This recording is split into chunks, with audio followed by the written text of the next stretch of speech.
ઓમ નમઃ. આજે આપણે એક એવા પ્રશ્ન ઉપર અજર અમર મંત્ર શક્તિપાતની શૃંખલામાં જઈ રહ્યા છીએ, જે પ્રશ્ન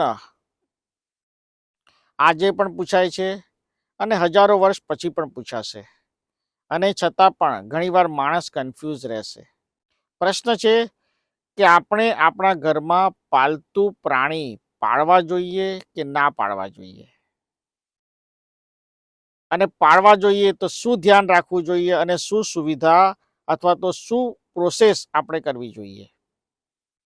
સૌથી પહેલી વાત, જ્યારથી આ બ્રહ્માંડનું સર્જન થયું છે ત્યારથી આજ દિન સુધી પ્રાણીને પાળવાની ઘરમાં પ્રથા રહી છે અને રહેશે.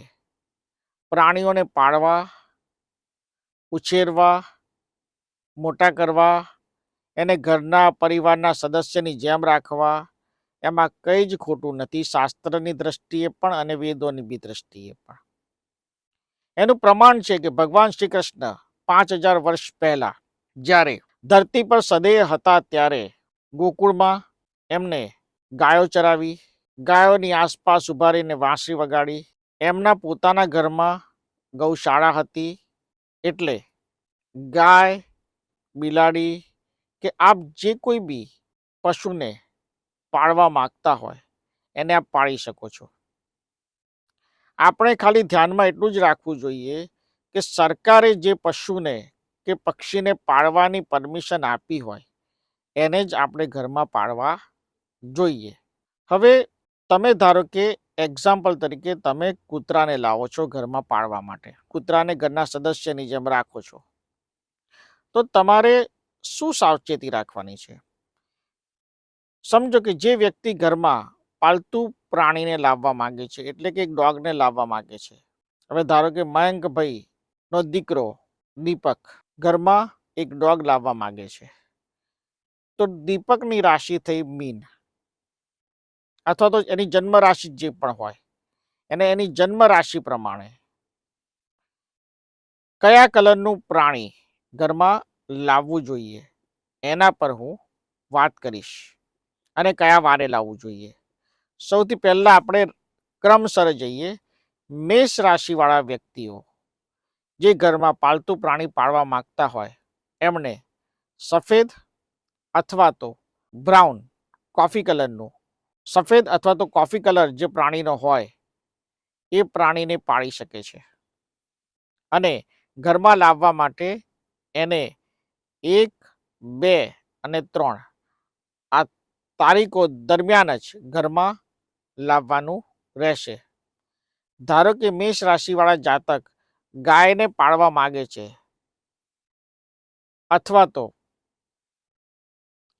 બ્રાઉન કલરના કોફી કલરના ડોગને પાળવા માંગે છે, તેમને 1 તારીખે લાવી શકે છે, 2 તારીખે લાવી શકે છે અને 3 તારીખે લાવી શકે છે.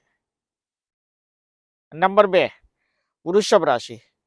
વૃષભ રાશિના જાતકો ઘરમાં પાલતુ પ્રાણીને લાવવા માંગે છે, તો એમને બ્લેક અને વ્હાઇટ કલરનો ઉપયોગ કરવાનો છે. સફેદ અને કાળા કલરના પ્રાણીને જ એ પાળી શકે, અને એના માટે એમણે 2, 4 અને 6 તારીખનો ઉપયોગ કરવાનો છે.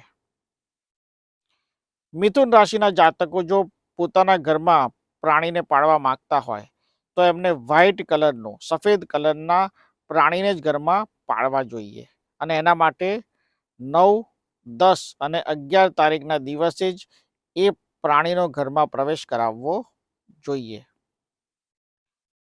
કર્ક રાશિવાળા જાતકો જો ઘરમાં પાલતુ પ્રાણી પાળવા માંગતા હોય તો એમને બ્રાઉન કલર અથવા તો કાળા કલરના પ્રાણીને જ ઘરમાં લાવવા જોઈએ, અને 3, 7 અને 9 તારીખે એમનો ઘરમાં પ્રવેશ કરાવવો જોઈએ.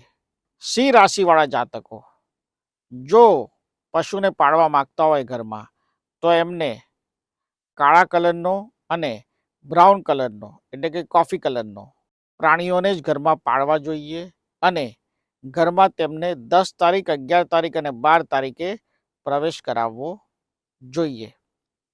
કન્યા રાશિવાળા જાતકો જો પ્રાણીને પાળવા માંગતા હોય તો એમને સફેદ કલરના પ્રાણીને જ ઘરમાં પાળવા જોઈએ અને લાવવા જોઈએ અને 6 તારીખ, 7 તારીખ અને 12 તારીખે ઘરમાં એ પ્રાણીનો પ્રવેશ કરાવવાનો રહેશે. તુલા રાશિવાળા જાતકો જો પ્રાણીને પાળવા માંગતા હોય પોતાના ઘરમાં તો સફેદ, બ્લેક અને બ્રાઉન 3 કલરનો ઉપયોગ તુલા રાશિવાળા જાતકો કરી શકે છે. આ કલરવાળા પ્રાણીઓને પોતાના ઘરમાં લાવી શકે છે અને 7 તારીખ, 17 તારીખ અને 18 તારીખના દિવસે 3માંથી કોઈ પણ એક દિવસે ઘરમાં પ્રવેશ કરાવવો એમના માટે હિતાવહ છે. વૃશ્ચિક રાશિના જાતકો જો પ્રાણીને પાળવા માંગતા હોય તો સફેદ કલર અથવા તો કાળા કલરના પ્રાણીને ઘરમાં પ્રવેશ કરાવવો જોઈએ અથવા તો પાળવા જોઈએ અને એમને ઘરમાં લાવવાની તારીખ 8, 20 અને 25 રહેશે. એટલે 8, 20 અને 25 તારીખ આ 3માંથી કોઈ એક દિવસે ઘરમાં પ્રવેશ કરાવી શકે છે. ધન રાશિના જાતકો જો ઘરમાં પ્રાણીને પાળવા માંગતા હોય તો એમના માટે સફેદ કલર અને કાળા કલરના પ્રાણીને જ ઘરમાં પાળવા જોઈએ અને ઘરમાં એમને 2 તારીખ, 22 તારીખ અને 24 તારીખે ઘરમાં પ્રવેશ કરાવવો જોઈએ. મકર રાશિના જાતકો ઘરમાં પ્રાણીને પાળવા માંગતા હોય તો એમને 7 તારીખ, 9 તારીખ અને 12 તારીખનો ઉપયોગ કરવો જોઈએ અને કોઈ પણ કલરના પ્રાણીને પાળી શકે છે. કુંભ રાશિવાળા જાતકો જો ઘરમાં પ્રાણીને પાળવા માંગતા હોય, પશુને ઘરમાં રાખવા માંગતા હોય તો એમને સફેદ અને કાળા કલરના પશુનો ઘરમાં પ્રવેશ કરાવવો જોઈએ અને એના માટે એમને 29, 30 અથવા તો 4 તારીખનો ઉપયોગ કરવો જોઈએ. આ 3માંથી કોઈ પણ એક તારીખ દરમિયાન એ ઘરમાં પશુને લાવી શકે છે. મીન રાશિવાળા જાતકો પોતાના ઘરમાં કોઈ પ્રાણીનો પ્રવેશ કરાવવા માંગે છે તો એમને સફેદ, કોફી અથવા તો કાળા કલરના પ્રાણીઓને લાવી શકે છે અને ઘરમાં પ્રવેશ કરાવવાની તારીખ છે 9, 18 અને 27. તો આ પ્રવચન પરથી આપણે સમજી શક્યા છીએ કે આપણે ઘરમાં કોઈ પણ પશુને પાળીએ એનો કોઈ વાંધો નથી, પરંતુ 3 મુદ્દા ધ્યાનમાં રાખવા જરૂરી છે. 1, એને પૂરતું ભોજન મળે એનું ધ્યાન રાખવું. 2, તમે એને કેદ કરીને જકડીને રાખો એવું ના રાખો.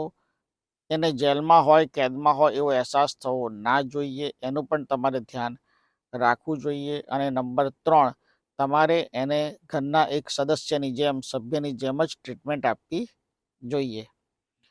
પશુને પ્રેમ કરો, પર્યાવરણને પ્રેમ કરો અને માનવતાને પ્રેમ કરો. જો તમે પશુને પ્રેમ કરી શકો છો તો તમે પર્યાવરણ અને માનવતાને તો અચૂક પ્રેમ કરી શકો છો. ઓમકારનું દિવ્ય ચૈતન્ય અને આશીર્વાદ તમારા પર રહે અને મેં આપેલી માહિતી તમારા ઉપયોગમાં આવે એવા મારા આશીર્વાદ છે. ઓમ નમઃ, ઓમ નમઃ, ઓમ નમઃ.